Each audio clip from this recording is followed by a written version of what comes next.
white horse. That thing is 25 feet tall. It's about as tall as this trolley is long, so it's pretty big. It is modeled after Roy Rogers' horse. Roy Rogers was a famous TV cowboy, and he had a famous horse named Trigger. So this statue is modeled after Trigger.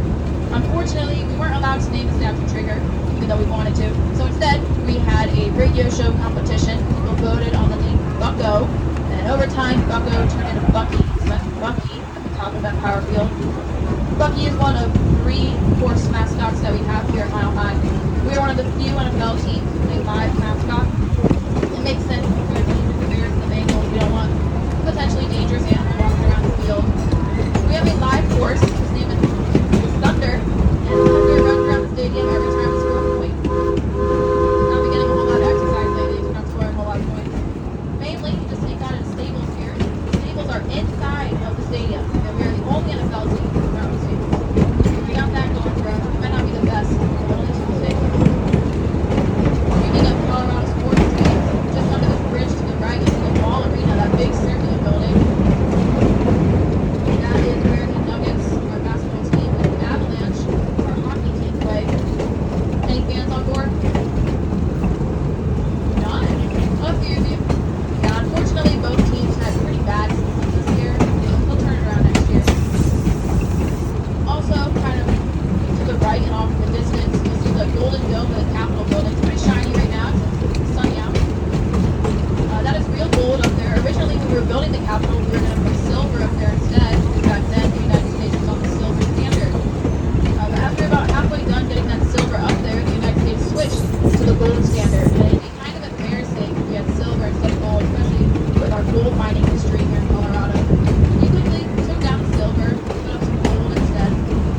Don't worry, your tax dollars not go towards this gold. It was actually donated to the Colorado government by gold mine out here. Shipped over to North Italy, where it was pounded down with about a few atoms in, and then in the air, put back on top of the Capitol. Kind of noticed some wildlife here along the tracks. Of course, the police, the Argentinian cliff swallows. See some dogs in the river today. We get along with all the wildlife here on the trolley. We actually encourage living on the trolley for a while. But there's one animal that we do not get along with. He is an enemy of the trolley. If you look to the left and down, you'll see a stump. And that stump used to be a beautiful tree, and one day that tree was laying across our tracks. So we knew this animal had struck. Does anyone know what kind of animal would do this to a tree? Well, if you said beaver, you'd be right. This was done by a beaver. I have a joke for you that I'm supposed to tell. This was Justin Bieber. Yeah. But you won't see Justin Bieber, any beavers at all, because they're actually nocturnal. So they only come out at night. We don't blame them too much for chopping down these trees here, because their teeth never stop growing. So the only way to stop their teeth from getting too long is to munch on these trees over here.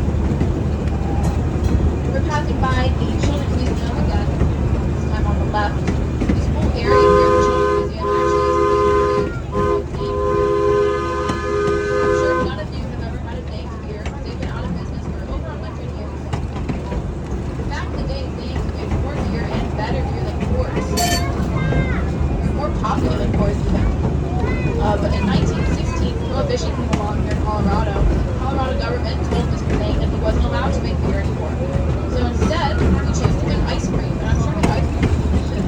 But unfortunately, back in the day, refrigeration was not very good. So his ice cream melted away along with his profits.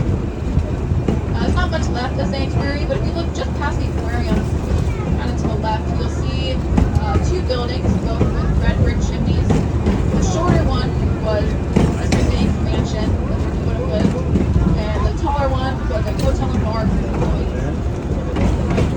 I don't feel too bad for Mr. Zane. Once his business went under, he went on to found the town of Brookfield, and he also owned Lakeside Amusement Park for a while. So he was still extremely rich afterwards. Coors during Prohibition chose to make ceramics and molds, and clearly that worked out for them very, very well, as they are alive and doing better than ever today, especially here in Colorado, where we have Coors Field, where the Rockies, our baseball team, play.